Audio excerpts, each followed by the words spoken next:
Hello and welcome to Cindy's Corner. Boy, do I have a great fun book for you today. And first, I want to introduce you to a new book that was just released, and it's called Little Winkle. So you know who wrote it.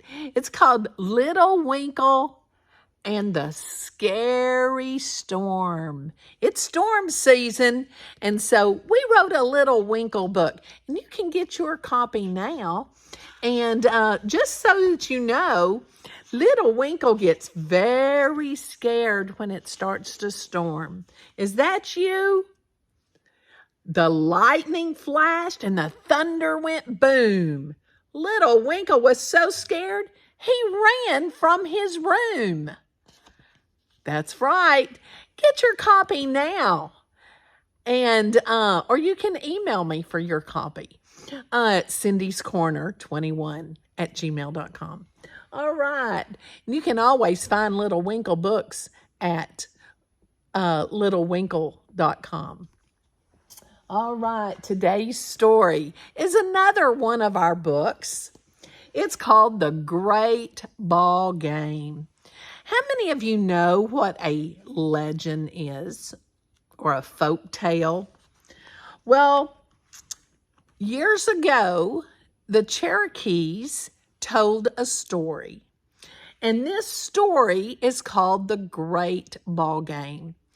And if you've got this book, go get it so you can follow along. And it's The Great Ball Game. It's very appropriate for this time of year. For the t-ball and baseball, softball. All right, The Great Ball Game is our title page. And, of course, the authors are Tommy and Cindy. The illustrator is Faye Bonnick. All right, this is a Cherokee legend, and we don't want our old ways to get lost. So, therefore, we're trying to write them down and make them, they're fun and entertaining. So, we want to write them down so that they don't get lost and that you'll always remember. Long ago, before Indians played stickball at celebration festivals in the fall, the four-footed forest animals challenged the birds to a game. The game rules used by humans and animals have always been the same.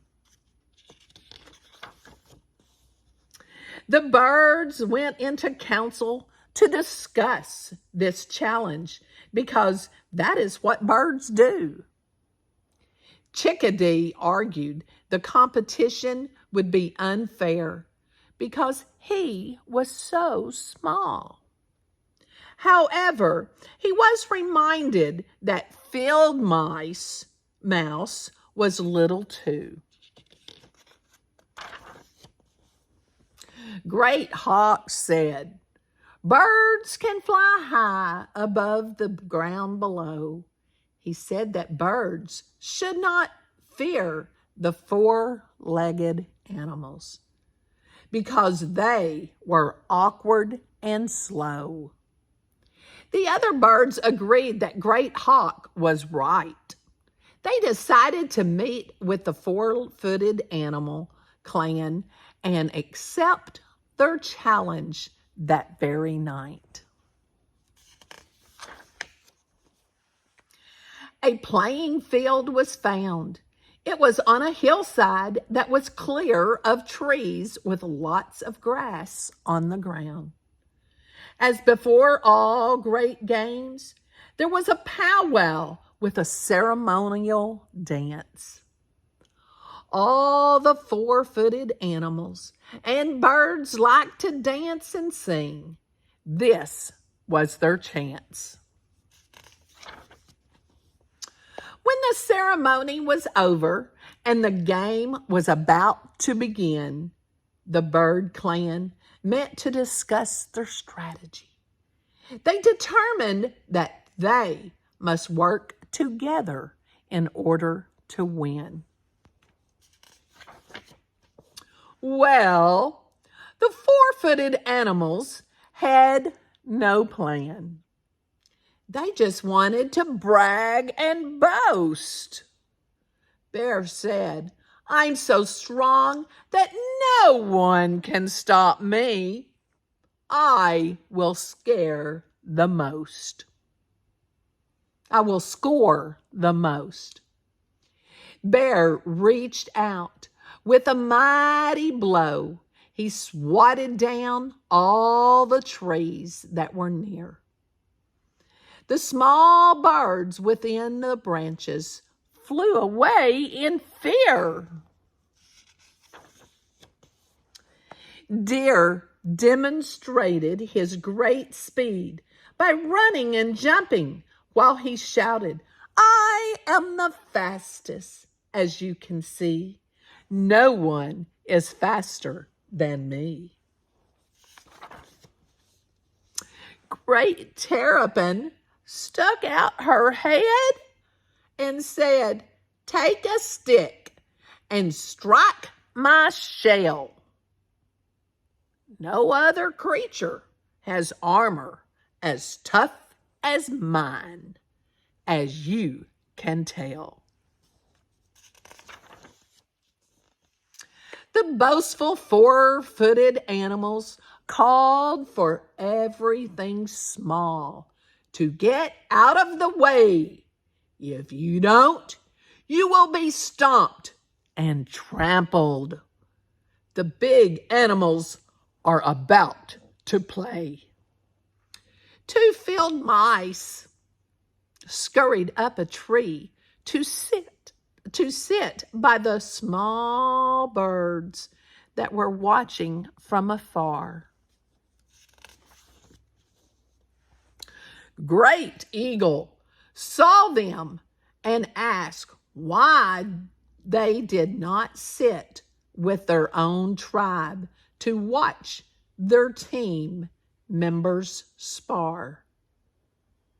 The field mice explained to Great Eagle that their own clan had run them away.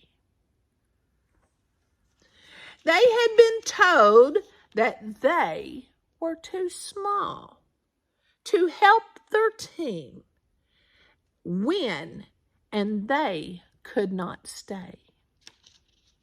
How sad. Great Eagle said, "Then you may join our clan. Our family has birds of all different colors, shapes, and sizes. We know that we are all different, but working together and helping each other is always wise."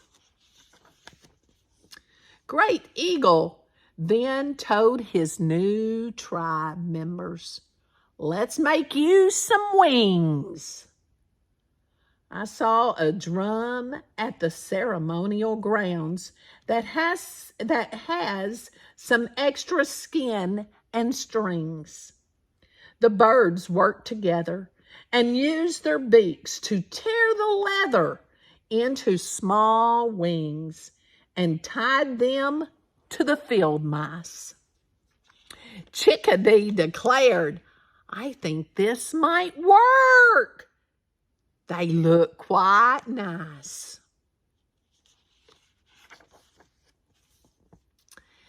The game began and the ball was thrown up high. Young Hawk swooped down and snagged it straight from the sky. That's their stick. Young Hawk slung the ball. See, they have to sling it. Young Hawk slung the ball to one of the field mice with new wings, who caught it in his mouth. He glided to a tree that was just to the south. What does he look like? A bat, doesn't he? That field mouse is now known as Bat. Once he was given wings, he was no longer a rat. The other mouse with new wings is now known as Flying Squirrel. He was so excited when Bat passed the ball. He cried, "Let's give this game a whirl." Flying Squirrel loved his new wings. He swooped, he dodged, he dove from tree to tree. He scored the first goal of the game. The crows cawed and cheered for him as if he were a king. The birds worked together and passed the ball anytime the large four-legged animals were near. They played hard. They had no fear. Boastful bear, deer, nor terrapin ever got to touch the ball. They scored no goals at all. The competition was fierce and fun, but on that day, the birds easily won. The four-legged animals knew they had been beat. Bear swallowed hard and said, "We were neither humble nor kind and deserve today's defeat. Congratulations to our bird friends for their well-deserved win. Let's meet next fall and do this again." Now, do you know somebody that is boastful and maybe they don't want you to play? What do you say to them? Do you work it out?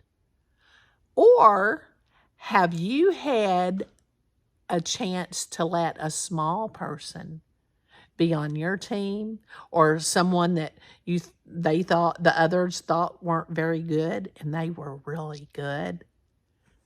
Yeah, talk about it and tell me. Or maybe you've been that person that's been left out, like the mice. And then you proved them wrong. Tell me about it.